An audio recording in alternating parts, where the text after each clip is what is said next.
జీవిత ప్రయాణంలో మనం అనేకమైన సార్లు దేవుని సహాయం కొరకు అనేక రీతిగా మనం ప్రార్థన చేస్తూ ఉంటాము. అదే రీతిగా మోషే భక్తుడు నాయకుడిగా ప్రవక్తగా ఉన్న సమయంలోని ఇశ్రాయేలు జనాంగం అందరినీ కూడాను ఐగుప్తు నుంచి కనానుకు ప్రయాణం చేస్తున్న నేపథ్యంలోని మోషే దేవునికి ఈ రీతిగా ప్రార్థన చేస్తున్నారు. నీ సన్నిధి మాకు తోడుగా రావాలి, నీవే మాకు తోడుగా రావాలి ప్రభా అని ప్రార్థన చేస్తున్న నేపథ్యంలోని దేవుడు నా సన్నిధి నీకు తోడుగా వస్తుందని చెప్తున్నారు. అయితే ఆ యొక్క టైంలోని మరలా మోషే దేవునికి ఈ రీతిగా అడుగుతున్నారు, నీ మహిమను నాకు చూపించు అని ప్రార్థన చేస్తున్నారు. అప్పుడు దేవుడు ఈ రీతిగా తెలియచేస్తున్నారు. నిర్గమకాండము 33వ అధ్యాయము 19వ వచనం మనం చూసుకునేటప్పుడు, నా మంచితనం అంత్యం నీకు కనపరచదును అని తెలియచేస్తున్నారు.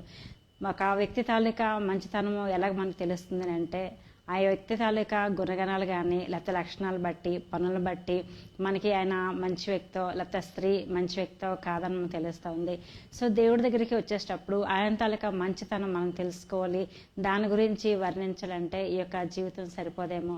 కాబట్టి బైబిల్ గ్రంథంలో అనేకమైన విషయాలు రాసినప్పటికీ కూడా ఈరోజు ఈ కొద్ది మాటలు మన జీవితానికి ఈ యొక్క ప్రయాణానికి సరిపడవి కొన్ని చూద్దాం. అవసరమైనవి, అతి ప్రాముఖ్యమైనవి. మొట్టమొదటిగా మనం చూసినప్పుడు దేవుని తాలూకా అన్కండిషన్ లవ్, ఆయన తాలూకా ప్రేమకి షరతులు లేనటువంటి ప్రేమతో దేవుడు మనల్ని ప్రేమిస్తూ ఉన్నారు. కాబట్టి ఆయన మన కొరకు ప్రాణాన్ని అనుగ్రహించారు. ఒక భక్తుడు దేవునికి ఈ రీతిగా అడిగారంట, అయ్యా నీవు నా కొరకు ఎంతగా ప్రేమించవు అని చెప్పినప్పుడు దేవుడు చెప్పారు, నీ కొరకు నేను ప్రాణం ఇచ్చేటంతగా ప్రేమించను, అంతా ప్రేమించను అని చెప్పారంట. పౌలు భక్తుడు ఇలా రాస్తూ ఉన్నాడు. రోమీలకు రాసిన పత్రిక 5వ అధ్యాయం 8వ వచనం మనం చూసుకునేటప్పుడు, దేవుడు తన యొక్క ప్రేమను మన పట్ల వెల్లడి చేస్తూ ఉన్నాడని రాస్తున్నారండి. ఎంత ప్రేమను ఆయన వెల్లడి చేస్తున్నారంటే యోహాన్ గారు ఇలా తెలియచేస్తున్నారు.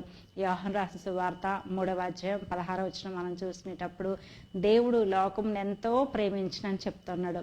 లోకంలో ఉన్న మనందరినీ కూడాను దేవుడు తన యొక్క షరతులు లేనటువంటి ప్రేమతో ప్రేమించరు. ఎందుకు షరతులు లేనటువంటి ప్రేమ అంటే, ఈ లోకంలోని అనేక రకములైన ప్రేమలు మనం చూస్తూ ఉంటాము.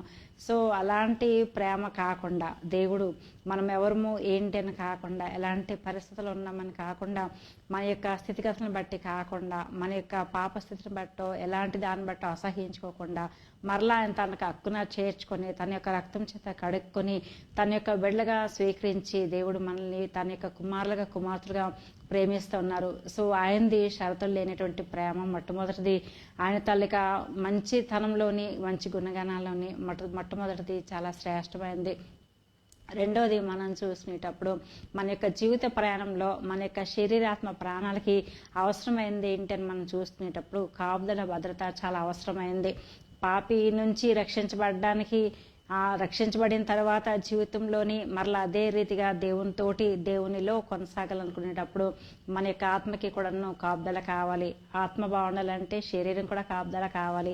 ఎందుకనంటే కొన్ని విషయాల్లోని శరీరము ఎటువైపు నడుస్తుందో ఎలా నడుస్తుందో దాన్ని బట్టి ఆత్మ అన్నది ఆధారపడి ఉంటుంది. ఆత్మ తాలూకా భద్రత, ఆత్మ తాలూకా జీవనం అంటే ఆత్మ ఎదగడం అనేదా లేకపోతే కృషించుకోవడం అందా నశించుకోవడం అందా ఆధారపడి ఉంటుంది.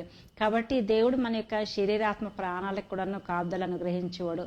121వ సంకీర్తన మనము ధ్యానం చేసినప్పుడు ఇంచుమించుగా అక్కడ 6 మార్లు కాపుదల గురించి కాపాడ గురించి రాస్తున్నారు.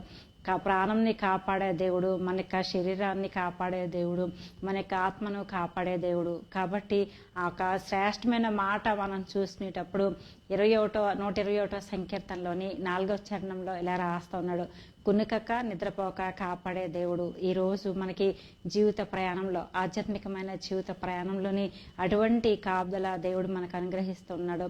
ఇంకా మనం చూసుకునేటప్పుడు ఈ లోకంలో మనకి ఒక ఆహారము లేకపోతే అవసరతలు, మినిమం నీడ్స్ కొన్ని ఉంటాయి.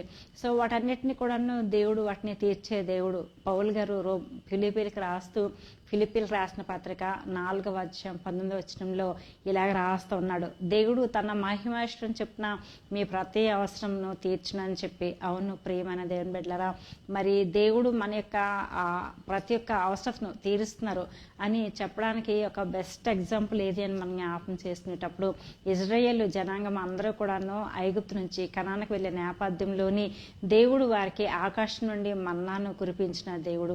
వారి యొక్క ప్రయాణంలోని ఆ యొక్క మన్నాను తిని వాళ్ళు ఎంతో చక్కగా శారీరకంగా బలం పొందుకున్నట్లు, చక్కగా ప్రయాణం చేయడానికి అవసరమైనంత బలం పొందుకున్నట్లు మనం చూస్తూ ఉన్నాము.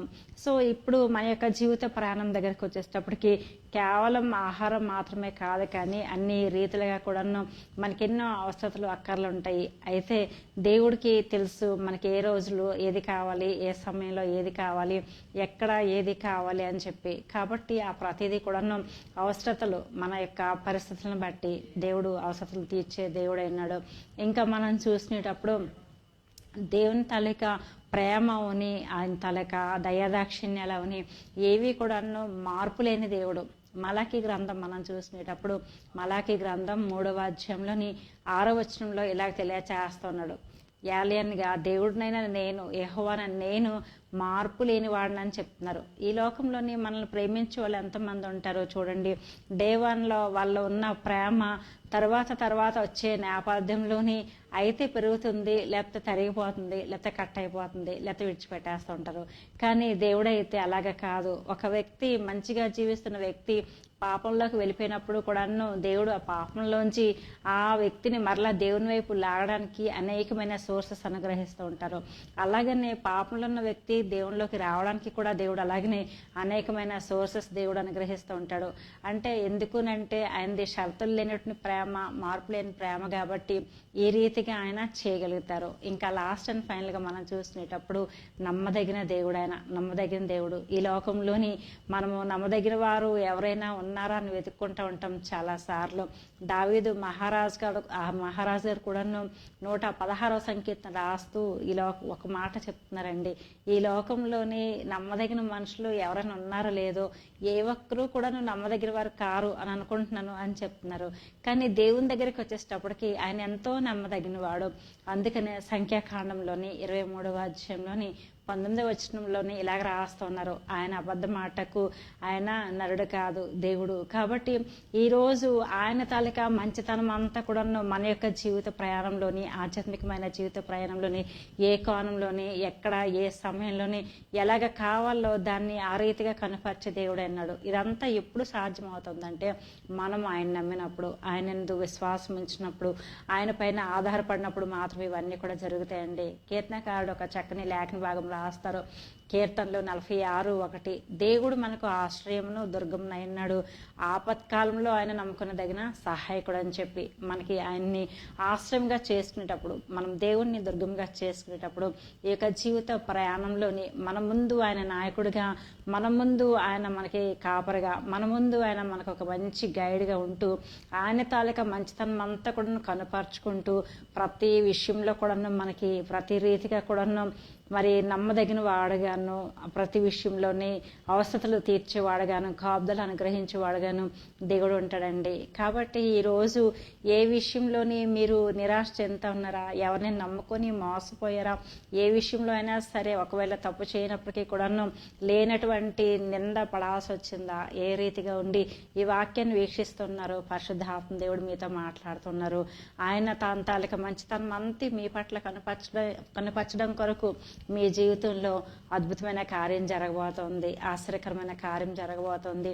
ఒక నిమిషము కళ్ళు మూసుకొని దేవుని యొక్క సన్నిధానంలో ప్రార్థన చేద్దామా. ప్రభా, ఈరోజు మీ మంచితనం అంతా, ఈ రోజు మొదలుకొని మీ మంచితనం అంతా మా జీవితంలో కనపరచండి.